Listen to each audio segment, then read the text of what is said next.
Guys আমরা এখন চলে এসেছি তারকেশ্বর রুটের সবচেয়ে শেষ স্টেশন গোঘাট। এই নদীটার নাম মুন্ডেশ্বরী নদী। বর্ষাকালে এই যে দু সাইডটা দেখতে পাচ্ছ যেগুলো ঘাস হয়ে আছে এগুলোতেও একদম জলে ভর্তি হয়ে যায়। এই নদীটাও গাইস একদম পরিষ্কার জল, একদম পরিষ্কার। আর নিচে ঘাসটা হয়ে আছে দেখো কি সুন্দর। আপনি কি করে ভাবলেন টিকিট আর কোনো হতে পারে না? বলো ঠিক আছে, এতটা অবুঝ না দেখে তো মনে হচ্ছে আপনি টিকিট কাটেন। আমাদের ট্রেন কিন্তু একদম কারেক্ট টাইমে চলে এসছে, একদম 5টা 10। আর আমরা ট্রেনে উঠে বসে পড়েছি। আর ওঠার সাথে সাথেই প্রথমেই আমি দেখতে পেলাম চা বিক্রি করছিল একটা কাকা। তো প্রথমেই আমি গরম গরম চা নিয়ে নিয়েছিলাম, 1 কাপ দুধ চা। হরিপাল ছেড়ে ট্রেনটা বেরোচ্ছে আর আমরা মোটামুটি এখানে এসে বসে পড়েছি, কারণ এখনো অনেকটা যেতে বাকি আছে। আর ওদিকে জয়ন্ত সকালবেলার ভালো ফিল নিতে নিতে যাচ্ছে একদম গেটের ধারে দাঁড়িয়ে।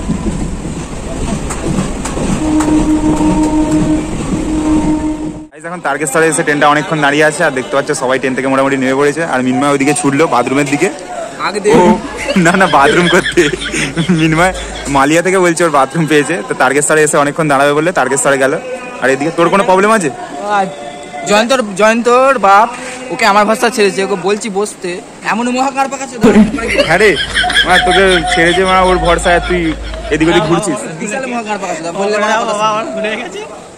মিনময় কোথায় গেল দেখ, ট্রেনটা ছাড়ার টাইম হয়ে গেল।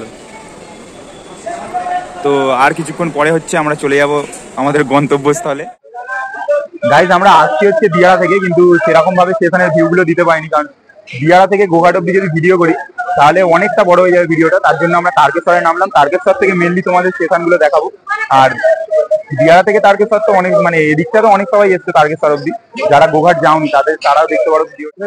যাই হোক গাইজ এখন মিনময় চলে এলো ওদিক থেকে বাদল থেকে হাত দিয়েছিস, হাত দিয়েছিস কোথায় জল নেই,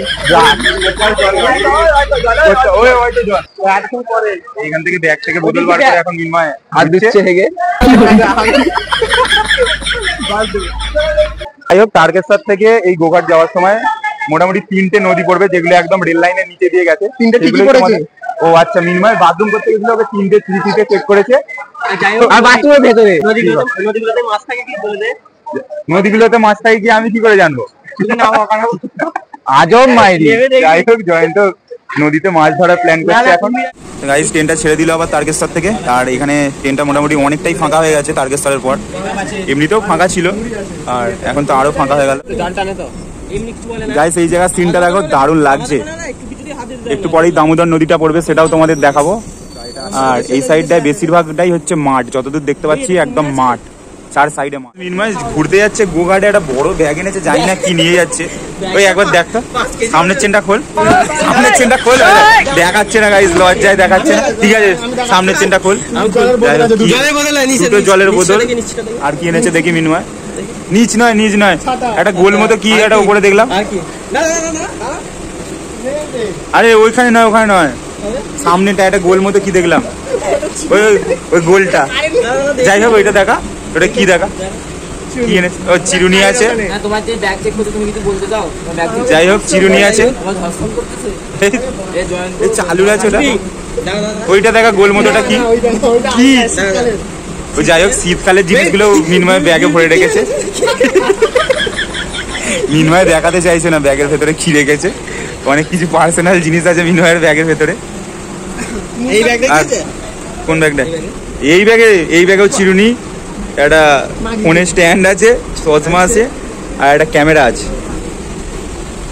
আর এদিকে সুভাষিস আমার মাইকটা নিয়ে ইনকোয়ারি করছে এখন। গাইস এটা হচ্ছে দামোদর নদী, একদম রেল লাইনের নিচে দিয়ে গেছে হচ্ছে এই নদীটা। জলটা বিশাল পরিষ্কার, জলটা একদম বোঝা যাচ্ছে উপর থেকে। অনেকটাই চওড়া নদীটা, কিন্তু এখন জল নেই। এরকম আরো দুটো নদী পড়বে সামনে। এখনো একটা আছে হচ্ছে মুন্ডেশ্বরী নদী আর একটা হচ্ছে দ্বারকেশ্বর নদী। ওই দুটো নদীও তোমাদের দেখাবো। গাইস দামোদর নদীর পরে আর একটা নদী এখানে চলে এসেছে দেখতে পাচ্ছ। এই নদীটা ওই নদীটার থেকেও আরো চওড়া, এটা হচ্ছে মুন্ডেশ্বরী নদী। তোমাদের দেখাবো সামনে থেকে। এই যে আর একটা নদী, হ্যাঁ এই নদীটার নাম মুন্ডেশ্বরী নদী। বর্ষাকালে এই যে দু সাইডটা দেখতে পাচ্ছ যেগুলো ঘাস হয়ে আছে এগুলোতেও একদম জলে ভর্তি হয়ে যায়। এই নদীটাও গাইস একদম পরিষ্কার জল, একদম পরিষ্কার। আর নিচে ঘাসটা হয়ে আছে দেখো কি সুন্দর। আর এখানে খেলার মাঠ হবে দারুণ। দেখো মাঠটা কিন্তু অসাধারণ। এই সাইডটা দেখতে পাচ্ছ একদম যত দূর দেখা যাচ্ছে শুধু ধান চাষ হয়েছে, একদম জমির পর জমি ধান, একদম সবুজ হয়ে আছে মাঠ। গাইজ এখন ট্রেন এসে দাঁড়ানো হচ্ছে তকিপুর, আর তারকেশ্বর থেকে এই তকিপুরের ডিস্টেন্স অনেকটাই। তো এখানে যে 4টে স্টেশন আছে অনেক দূরে দূরে স্টেশন।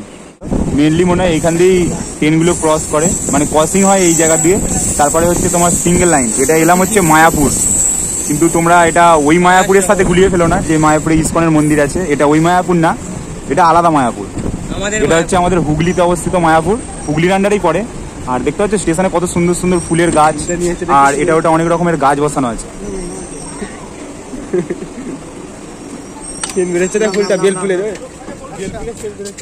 গাইস স্টেশনে নামলাম, পুরো বেল ফুলের সেন্ট বেরোচ্ছে, একটা আলাদা অনুভূতি।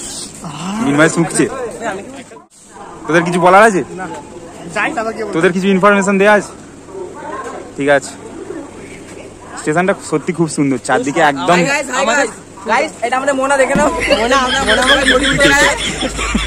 এই ছেলেটাই হচ্ছে সবাই ঘটি উল্টে বেড়ায়। ঘটি মানে কি? একটা ভালো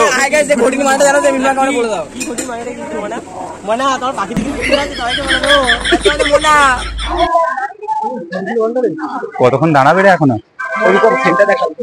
কোনটা? কার জন্য বল? কার জন্য বলবি তো?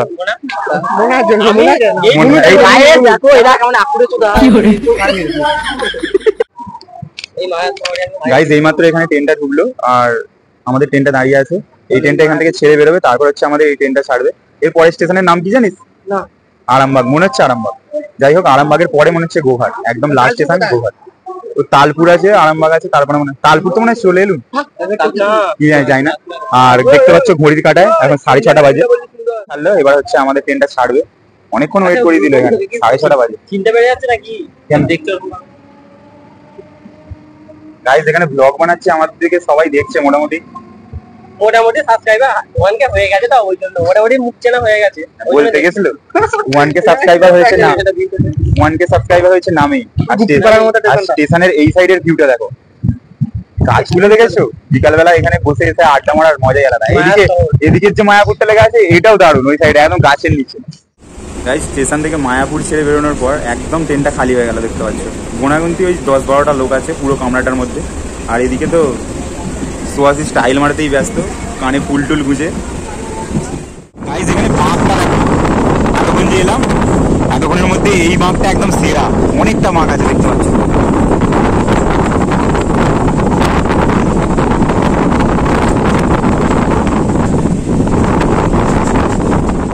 ভাবলাম হয়তো এদিকে সব গরিব, তারপর দেখছি না আমরাই গরিব, বাকিবার সবাই বড়লোক। এদিকেও সব মানুষের দেখতে পাচ্ছি বড় বড় বাড়ি,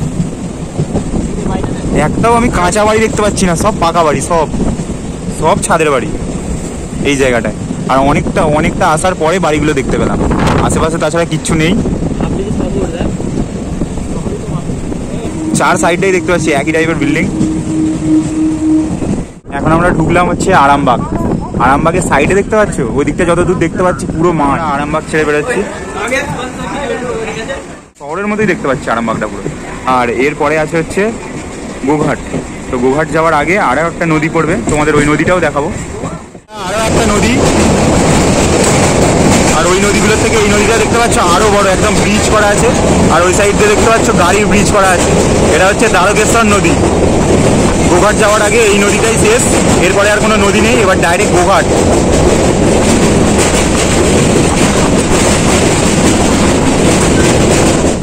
এই যে দেখতে পাচ্ছেন এখানে দুটো নাবালক বসে আছে, টিকিট না কেটে হয়তো ট্রেনে উঠে পড়েছে। আপনি টিকিট কেটেছেন? আপনি কি করে ভাবলেন টিকিট কাটবো না? হতে পারে না বালক, ঠিক আছে, এতটা অবুঝ না। দেখে তো মনে হচ্ছে আপনি টিকিট কাটেন।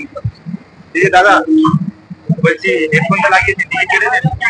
ট্রেনে উঠতে গেলে টিকিট লাগে। গাইস আমরা এখন চলে এসেছি তারকেশ্বর রুটের সবচেয়ে শেষ স্টেশন গোঘাট। গোঘাট নেবে জয়ন্ত দেখতে পাচ্ছ এখানে মেকআপের জিনিস এনেছে, মেকআপ করছে, এখানে ছবি তুলবে বলে। মনা তোমার কি ঘটি বেঁকে গেছে? ও বাবা, দেখো এখানে মেকআপ করছে। আর এখানে সুভাশিস ক্যামেরা বার করেছে, 2-4টে ফটো তোলা হবে এখানে।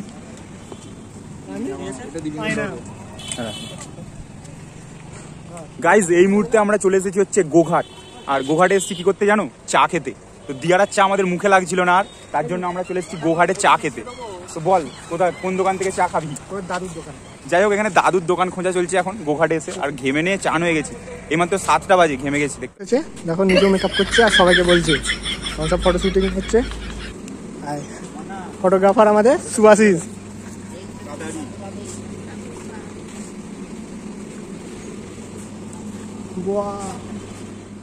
ভেবেছিলাম গোঘাটে এসে আর একটা জায়গায় যাবো। এখানে একটা জায়গা আছে দ্বিতীয় তারাপীঠ, মানে তারাপীঠের মতো সেম মন্দির আছে এই গোঘাটেও। তো আজকে যাব না, কারণ হচ্ছে দেরি হয়ে যাবে অনেকটা এখান থেকে যেতে গেলে। আর এখান থেকে একদম ফেরার ট্রেন এখন কিছুই নেই, সেই ডাইরেক্ট একটা কথাই আছে। যাই হোক, এখানে চায়ের দোকানে এলাম, বেশি দোকান নেই এখানে, দুটোই দোকান দেখতে পাচ্ছি। চা খাবো না আমি। যাই হোক, এখানটা দেখতে পাচ্ছ দীঘার মতো ভিউ লাগছে একদম, এই গাছগুলো একদম দীঘার মতো লাগছে। গোঘাট স্টেশনের পাশেই দেখতে পাচ্ছ এরকম একটা রাস্তা আছে, এখানে ভালো ফটোশুট করা যাবে। আর আমরা শুধু স্টেশনটাই দেখতে এসেছিলাম, গোঘাট কোনোদিন আসিনি। আর অনেকেই হয়তো আসনি, তাদেরকে দেখালাম। গোঘাট স্টেশনে সেরকম কিছু দোকান টোকান নেই, এই নিচে নেবে এই কটা খালি দোকান আছে। আর এই সাইডে গাছে ঘেরা একদম এই রাস্তাটাই দেখার মতো, মানে এখানে ফটো মটো তুললে দারুণ লাগবে। এখানে তো সুভাশিস ফটো তুলতে শুরু করে দিয়েছে। যে ট্রেনটায় আমরা এলাম এই ট্রেনটাতেই আমরা বাড়ি ফিরে যাবো, কারণ এই ট্রেনটা এখানে আধ ঘন্টা দাঁড়াবে, আধ ঘন্টা পরে এই ট্রেনটাই ছাড়বে আবার হচ্ছে হাওড়া লোকাল। তো আমরা এই ট্রেনটা করেই বাড়ি চলে যাবো। টুকটাক এরা চা পা খাচ্ছে, আমি চা খেয়েছিলাম ট্রেনে, তাই জন্য এখন আর চা খেলাম না। একটা বিস্কুট কিনেছি, বিস্কুট খাবো, সকালবেলা কিছু না খেয়ে দিয়ে বেরিয়ে পড়েছি। আর ভিডিওটা দেখে তোমাদের কেমন লাগছে একটু কমেন্ট করে জানিয়ে দিও প্লিজ। দেখা হচ্ছে আরও একটা নতুন ব্লগ ভিডিওতে। তো সবাই ভালো থেকো, টাটা।